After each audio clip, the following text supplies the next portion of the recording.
talking about, of course, the nature of 2012 from some of the more scholarly points of view, like that of Carl Kalaman and others, to Jose Arguelles.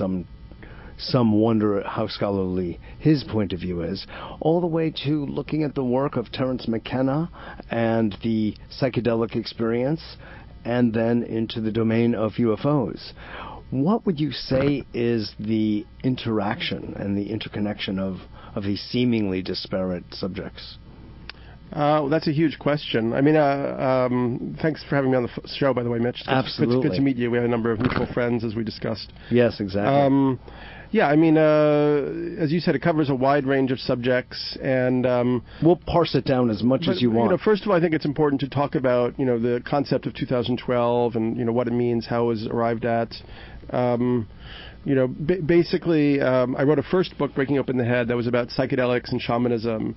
And as research for that book, I went through a number of shamanic ceremonies. I began my investigation as a kind of skeptical, secular, materialist, rationalist. I began to have experiences through shamanism. Oh, you were raised in a nice New York Jewish family. I was, actually. I grew up on the Upper West Side, not far from here. I see.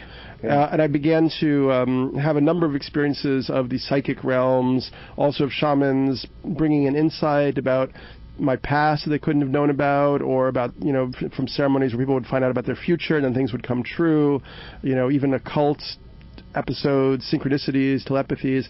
So I began to realize that there was validity to this whole realm of shamanism that the modern West had negated, suppressed, even kind of violently suppressed. If you look at the witch hunts in Europe, what happened with imperialism, where we would destroy the vestiges of shamanic cultures, really. And then in the 20th century, there was a kind of eruption of shamanism, psychedelics, a lot of it fueled by the rediscovery of these psychedelic plants. In the 1960s, it kind of reached its zenith, and then there was a lot of repression exerted on the whole subject. All medical research was stopped. The subject was reduced to kind of ridicule and disdain.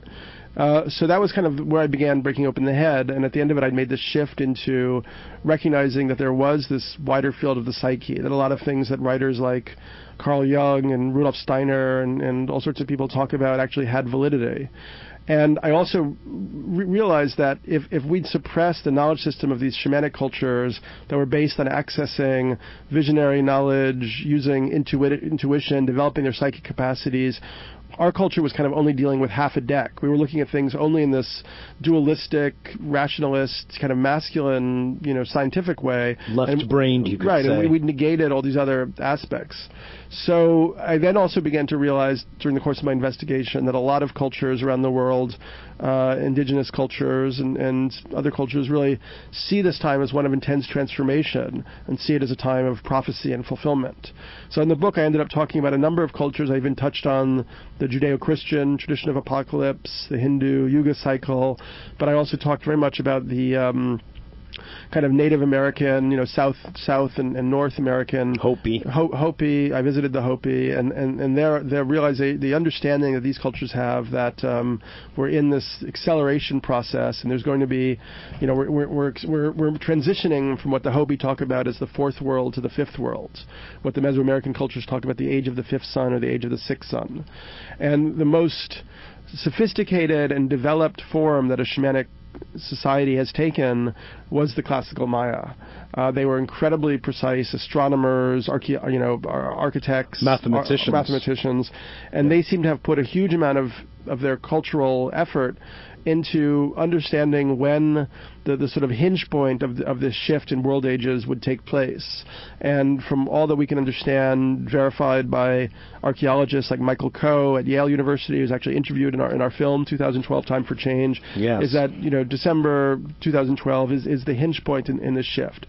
Now, I don't say or think necessarily that anything spectacular, awesome, cataclysmic is going to happen, in that month or on that particular day. I think that it's clear that we're already in this transition or transformation process. process. And for me, that has many different elements.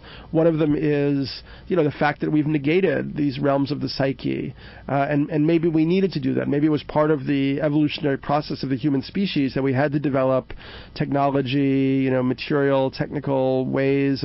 We needed to become completely individuated so that we could, create in a certain way.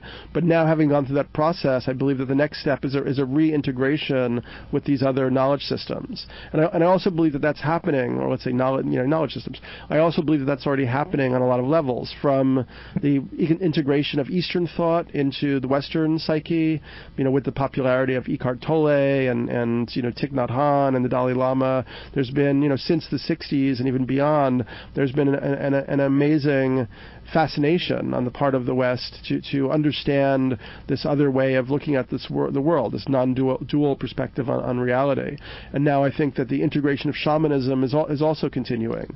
I discuss a lot of different psychedelic sacraments, or drugs as they're called here, or medicines as they're often known. On this show, we call them sacred plants, Daniel. Sacred plants, right on, yeah.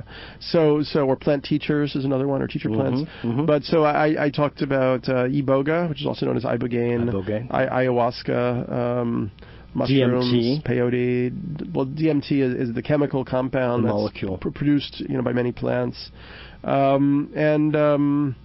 yeah, I guess, ayahuasca is one that seems to be essential to this kind of revival of shamanic practices in the West right now, and is actually moving towards legality, at least in use in certain religious contexts, and it's already been kind of culturally sanctioned in Brazil. So different practices now have UN sanction due to that, and now we're seeing it's a following assimilation. In the United States. It's following the same path as the Native American Church with the use of peyote. Well, yeah, very explicitly, because in the early 90s there was an effort on the part of the Supreme Court to take away federal protection from the Native Americans to make use of their plant sacrament. And Judge Scalia at one point made a declaration saying maybe there's too much religious freedom in this country, a country that was founded on the idea of religious freedom. So it built right into the Constitution. Right. So this ultimately caused a uproar, and there was something called the Emergency Religious Freedoms Protection Act that Congress was kind of forced to issue, and so that kind of restored protection to the Native Americans. And then based on that precedent, first this Brazilian religion, União de Vegetalis, was given the right to use ayahuasca as a sacrament in their ceremonies, and now the Santo Daime, which is the religion that I worked with in Brazil and wrote about at length in my book, is on the verge of getting sanction. Right, exactly. I know some of the people who have been involved in that movement to legalize, and I know they've come a far way in the past number of years, for sure. But let's take a look at, it's really interesting for me to hear that you began you described yourself as a secular materialist, and so you've broken through into some of the deepest and most ancient indigenous domains this planet knows of. The shamanic culture, which in Siberia alone reaches back some 30 to 40,000 years, that we even have some records of. It's utterly amazing. It's like the roots, to whatever extent we humans have them in culture, is the shamanic cultures.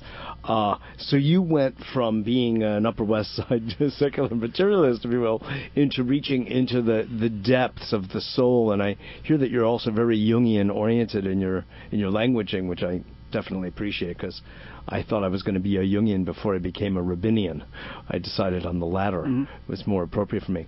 But you're talking about now an integration. However, we are in also the last days, as it says, if you want to kind of quote the notions of Revelations. You made reference to the Judeo-Christian perspective on these times, where we have such incidents as 9/11.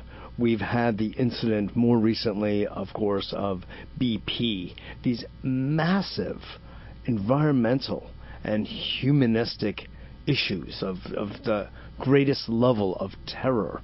Now, do you think that we've gone too far, perhaps, in the Western style of society to balance it out? Or do you think that, based on your understanding of 2012, we're really going to be able to hit a point again of equilibrium? Yeah, well, I don't pretend to know what's going to happen. I think we're being forced into a accelerating process of evolution of consciousness.